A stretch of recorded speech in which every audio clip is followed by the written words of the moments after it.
Obviously here today to announce the signing of Jackson to a 9-year contract extension. I want to highlight Jackson's representatives that are here today: Drew Hardy, Josh Knipp, Gabe Mayorga, Jackson's girlfriend, Sammy Quinn. Jackson's parents, Josh and Jenny, are back in Maryland, but look forward to seeing them here in a week or so when they're here to be here for Jackson when he gets recognized for the Silver Slugger last year. Obviously a super exciting day for our organization, and for Jackson. I know he doesn't love the attention always on himself, but it's a day to celebrate Jackson and his commitment to the Padres. And also top to bottom for our organization, huge day today. I want to recognize from a scouting standpoint, it obviously starts with bringing in very talented players and individuals into the building. In a time where it's really tough to find diamonds in the rough and under the radar players, there's a lot of information out there.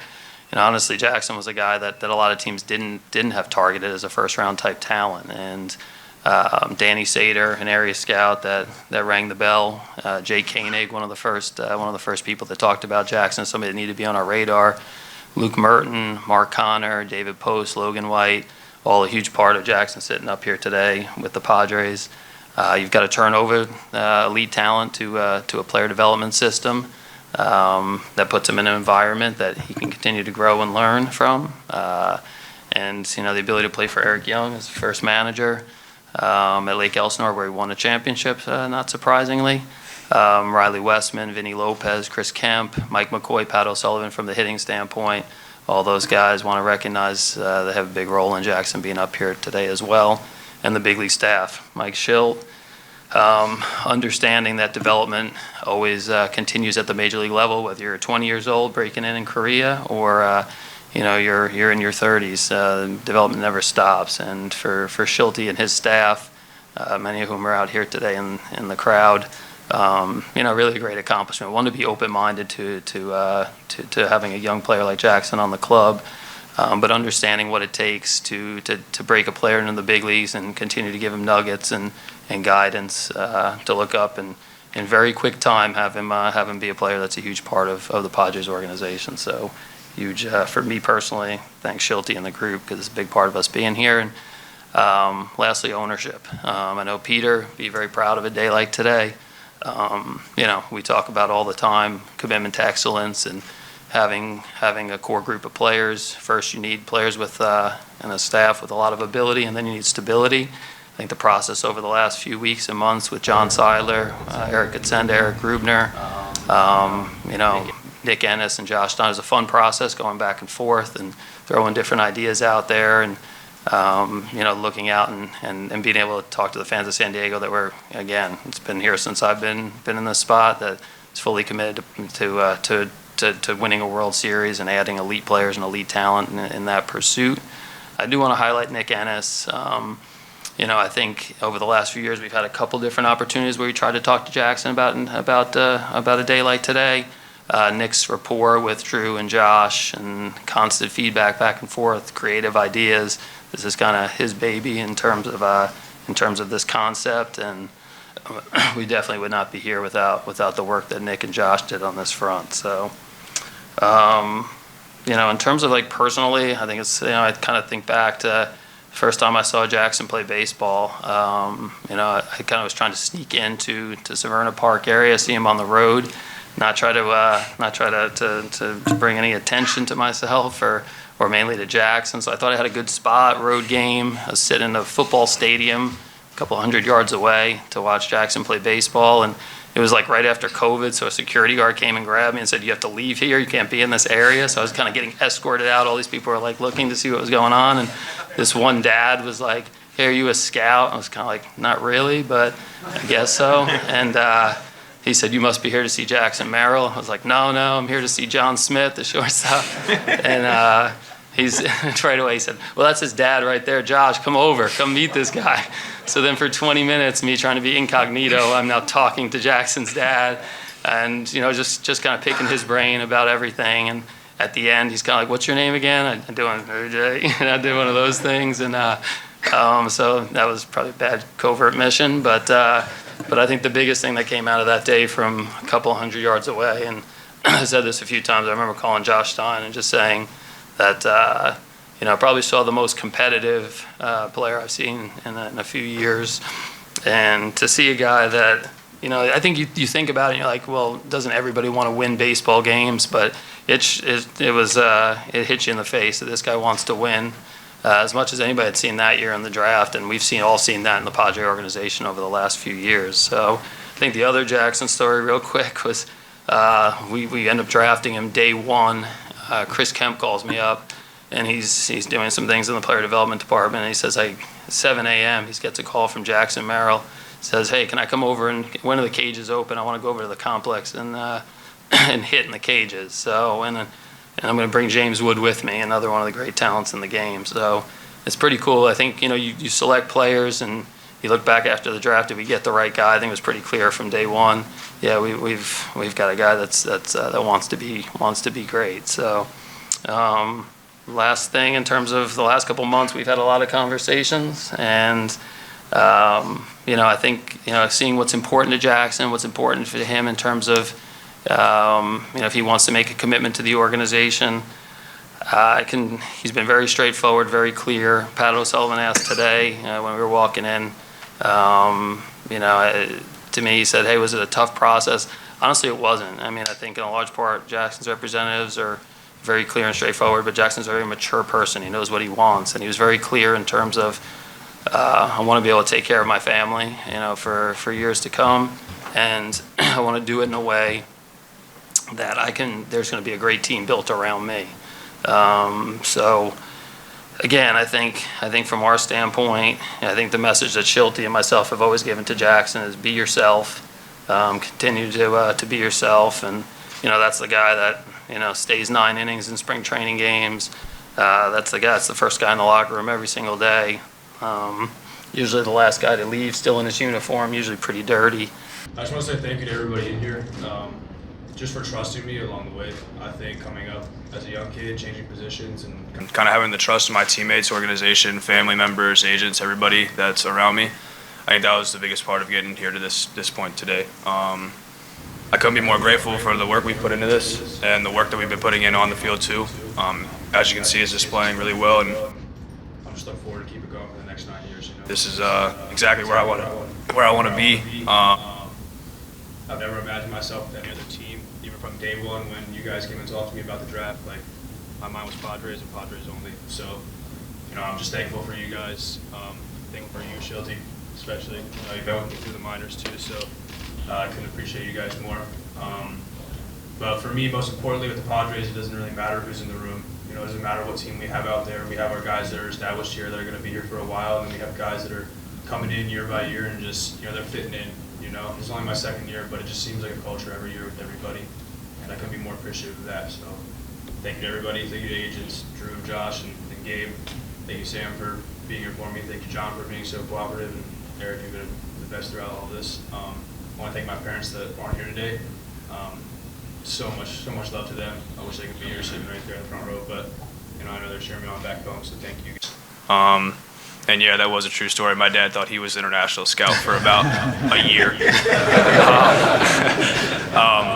But no, all in all, I'm super excited to keep going to work, keep going to battle every day. The trust that's in this room right now, I've never felt it before, never felt a connection with the city before like I feel here. So thank you guys. Jackson, you said this was what you wanted to do, and that you didn't need to, that there was enough money, was just enough money. Like, what was it that pushed it over the finish line? I think just even hearing, like, an opportunity to sign with the San Diego Padres is enough for me, But I also feel like there comes a line where you know your worth, you know your value. Listen, I know, like, there's contracts out there that are beyond absurd. They're super amounts of money, but having a relationship with a real human being and a real team like I have here, you can't beat that, You can't just sign for $700 million and want everything to be perfect, I got people all around the clubhouse that are supporting me, supporting my family. They ask about my personal life every day, so I'm just gracious for that, and I know it's going to be the same way for the next 9 years. Specifically, like, since you've been in the major leagues, I know you wanted to be here from the start, but specifically since you've been in the major leagues, what is it that has made you kind of fall in love with this place? I just think the energy always. It doesn't matter if it's the energy from the fans or the energy from the team or the energy from the coaches or people outside the field. There's just always a certain energy, always a positive energy here. I've never felt a negative energy. Even when we lose games, it's just like how can you be so upset about where you are right now? You're playing in the big leagues, you're playing in San Diego. Like, there's really not much to complain about. So I think just Schulte always says that winners find a solution, you know, and that's what we do here. So that's what I want to keep doing. AJ Caswell. Hi, Jackson.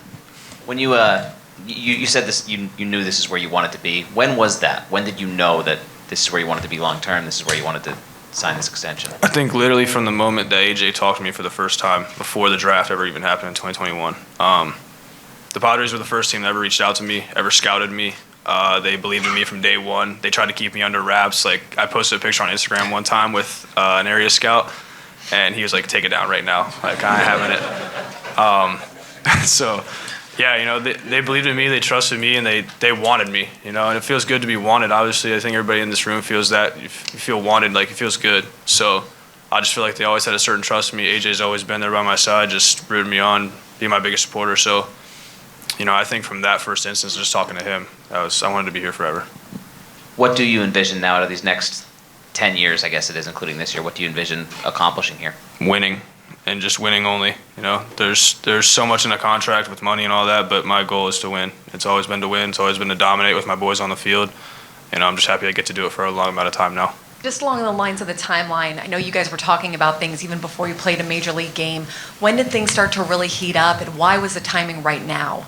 I just think, you know, the timing was better for everybody right now. I think last year was more of a year to get my feet underneath me and play baseball. You know, a young kid in the show, it's kind of hard to manage a lot of things on and off the field. So I think just waiting, and then now I have so much confidence and so much ability that I think it was a perfect time, you know.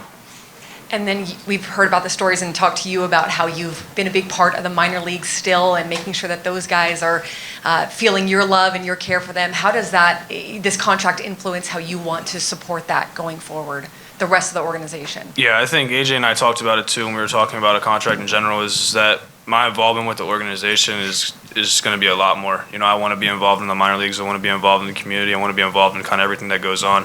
I know some stuff's out of my control and out of my reach, and it's not my business, but there's also a lot of stuff that is my business. You know, checking in on minor league guys is such an easy task. You can go on the MILB app and just look at stats, look at how people are doing. And it's also easy as just calling your boys or texting them, making sure they're okay mentally too.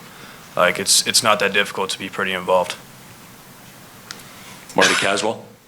Jackson, what is it like, the feeling knowing that you and Fernando Tatis will be growing older together for the next 10 years? I mean, it'll be kind of funny.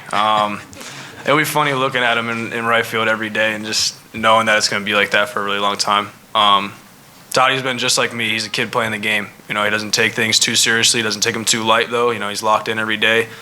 And he loves success. You know, he wants to do good, and I'm right there with him. I want the team to do good and want success all around the city. You've talked about how supportive your parents have been. What was it like calling your parents on the phone or texting them and telling them about this life-changing contract? To be honest, I told them yesterday before like anything kind of broke loose. I didn't know when it was going to, so I wanted to let them know. And like for me, like until I see it right in front of me, there's no emotion, there's nothing. So yesterday I called him and I was so chill about it. My brother was kind of like, hey, why are you so relaxed right now? I'm just like, I ain't saying anything yet. I'm not doing anything. But no, they're super excited. My mom, of course, the most excited. She shows the most emotion, but they couldn't be prouder of me, and you know, I'm thankful for them. Dennis Lynn. AJ, can you share when exactly you first talked to Jackson and his agents about the idea of a long-term deal in San Diego?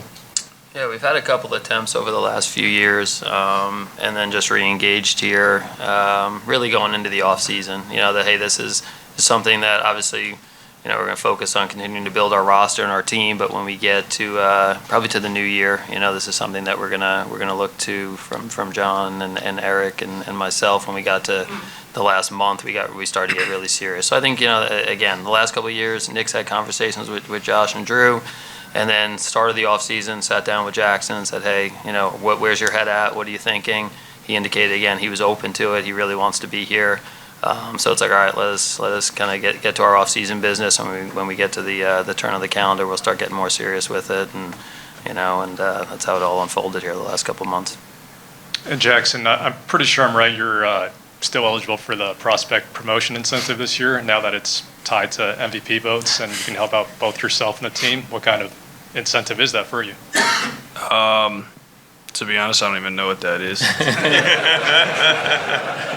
It's where, I mean, if you had won Rookie of the Year last year, you wouldn't got that I got draft the pick. pick. Yeah, I did know about that. I just didn't know that was the name of it. But no, I'm going to play hard every day. I'm going to play for a win. That's what I did last year. It's what I'm going to do every day this year. It's so much easier than playing for stats, playing for a prospect, whatever it's called. You're here to play baseball games and win. There's nothing else in this game that matters besides winning. If you don't win the championship, then you lost. If you're a little kid in a little tournament and you don't win the championship, you don't feel like you accomplished what you wanted to go there and do. So for us, it's about winning. I know that stuff helps in the other sides of things and trades and developing people, but for us up here, we're going to try and win, and then if that happens at the end of the day, it happens. And Dennis, even last year when the Rookie of the Year vote came up, Jackson said to me, we were meeting in the office, he said, really want us to get a first-round pick. So it's kind of where his head's at with everything. Darn A-Trip.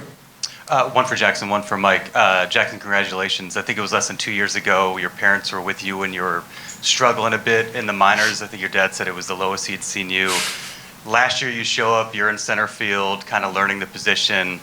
Now here you are. What's it been like going through those experiences, getting to this point in relatively short time, and was there ever any doubt that it would lead to this? I don't think there was any doubt ever. I think I always believed in myself to get to this point.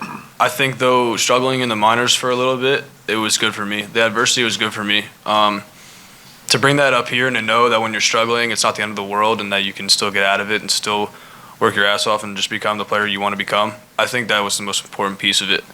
I have to actually thank Kev for writing articles when I slump because it makes me play better. But sorry, Kev, no hate, but it's just if I ever slump, keep writing them. But yeah, just having the adversity, I think it was super huge for me. And Mike, what has impressed you most with Jackson during this time that would make something like this a logical step for the franchise? How long do we have? You're talking about a real blessing. Congratulations again, man. Thank you. Really well deserved. Get the privilege to have known him for a couple of years now, and just the talent is the talent. It's clearly special. But what resonates with me is Jackson's authenticity and who he is as a person. That's what really stood out to me initially. When you've got that kind of character and that kind of mindset for other people, the organization, his teammates, and then the dedication for himself to be great and to go compete, it's very sincere. And then you couple that with talent. So, it's a blessing to be with this guy and work with him, and privileged to be with him for the next several years. He's joining a core group of players that are very special here. He fits right in, and we're really excited about it. Back to Kevin AC. All love, Kev. Promise. Sorry. Jumped the gun. Yeah, I wanted to ask you about Mike. I mean, some guys have said that he was the kind of the perfect manager for you, allowed you to be who you are. You're his kind of player. I just wonder what he has allowed you to be.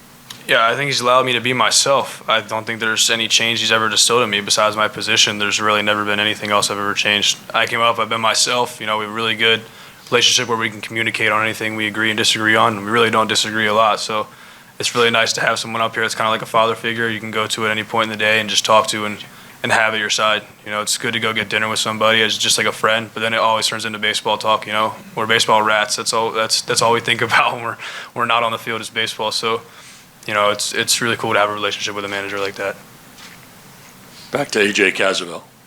AJ, you talk a lot about the window and not 1 year being more important than the next and building for the long haul. How does this deal, it seems pretty obvious, but how does this deal impact what you're trying to do into the future? Yeah, I think continuing to add to the core group of guys that are going to bring a championship to San Diego. And I think also, again, obviously with Manny, Xander, Jake, and then Toddy and Jackson, again, different stages of their careers, different age brackets. I think just wanted to make sure, we talk about it all the time as a leadership team, that when fans of San Diego buy a ticket, they know who they're going to come see. They know they're going to see excellence. They're going to see something special. And Jackson's added to that big time here in the last few years and throughout the system. And I think having players that are spaced out a little bit, that was all part of what we talked about. But you just need outstanding players that are championship caliber guys, and Jackson's clearly one of those. And then if you could go back to that day in Severna Park, what do you remember about actually watching Jackson? What did you see that day? Yeah, I think again, obviously the ability, he's a shortstop, so that's a good start. But, I mean, he's a guy that could impact the game, two-way player, offense, defense, the contact skill. But I think the biggest thing, calling up Luke Merton and Josh and David Post, just the intangible, like that factor of just somebody that makes others around him better. And he enjoyed being with his boys, enjoyed being, now, you see guys that go to prep school, go to different academies. Guys that are kind of, they know they're going to be drafted high and they're kind of playing to the draft, et cetera. I think with Jackson, the biggest thing that you see, everybody sees it, every single day, is he's there just to go have fun and go win a baseball game, and that was pretty clear from the first time we all saw him. Just one. I know you're a baseball rat, but just having this long-term contract, does it give you a chance to exhale, maybe go to the zoo, put down roots here, just enjoy it a little bit more? What does it do for you personally? I excelled last year when I just made the team. You're on the team. That's all that matters to me. Everybody asks where I want to hit in the lineup, and I don't care. I'm in the lineup. That's all that matters to me. So, being on a big league field every day, that's enough of an exhale for me. I'm here. I'm breathing. I'm smooth. I'm happy to be here and play baseball. I think talking about high school, it's I was never playing to get drafted. I was never playing to go to college. I was playing to win. I was playing to win high school baseball games, and that was my whole goal. I didn't think about after high school. I didn't think about anything. I was just playing. So it's the same thing. I wasn't thinking about this when I was playing baseball all last year. I was thinking about winning and helping us win a championship. So, yeah, it's all I'm thinking about is winning. Jackson, congratulations. Selfishly, I'm looking forward to, for the next decade, calling Merrill Madness. Congratulations.